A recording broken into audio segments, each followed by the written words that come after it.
Welcome to College Cooking, where we take stuff and make food. Due to my circumstances, I have access to significant yet limited amounts of squash. So today, we're going to be making squash seeds. So as you can see here, we have several different kinds of squash. We have buttercup, acorn, butternut, and spaghetti. And it really does not matter what kind of squash you use. So the hard part of making squash seeds is getting at the seeds. It's just a really hard rind. There are several ways to get the seeds out of it, and that's going to be the first step.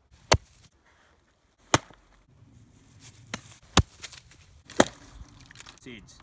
Alright, so now we're going to just take the squash seeds and just scoop them out. Throw them right in there.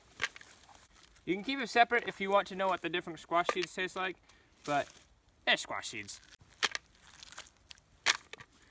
And I really like squash seeds, so sometimes when you just scoop some out, you just eat them. Real nutty. Now there are several options as to what you can do with the squash once you take the seeds out. Some people really like eating squash. I don't. That's why I have goats. Next, I like to add some water just to wash the seeds off. And you just separate all the guts out, rinse them a little bit, drain the water. So I found this used pan that looks decently clean. I'm not sure what's on it, but it's a dish that I don't have to wash. So we're just gonna dump the squash seeds on it. Spread them around. There's a little bit of the squash gut still on it, but it's not a big deal. They never hurt anybody. Now you can make squash seeds as complicated and as extravagant as you want. I like to keep it simple. Just a little bit of oil to keep things spreading around. A little bit of pepper. I use the big side. You can never have too much pepper. And I will bake these at 400 degrees.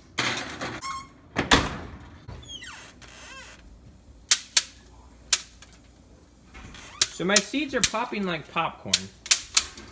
They're flying all over the oven. I don't think that was supposed to happen. So usually, when I'm trying to decide whether the seeds are done or not, I look for if they're a real dark toasted brown. As you can see, some of these are, some of these aren't. So we cooked these seeds for about 20 minutes, and then they started exploding in the oven. I would normally cook them just a little bit longer, toast them a little bit darker, but overall these turned out really well, and I'm very excited to eat them. The pepper adds just a little bit of a kick. The oil and the salt just bring it together really nicely. I really like the butternut seeds, probably one of the best. If you were gonna get a squash just to cook seeds out of, I'd probably go with butternut, but can't go wrong with really any of them. So next time you're cooking up squash, or just have a random squash laying around, grab the seeds out. You won't be disappointed. Thank you for watching this video. I hope you enjoyed it. I hope you learned something. If you didn't, feel free to watch again. And as always, have a good day and don't be afraid to try new things.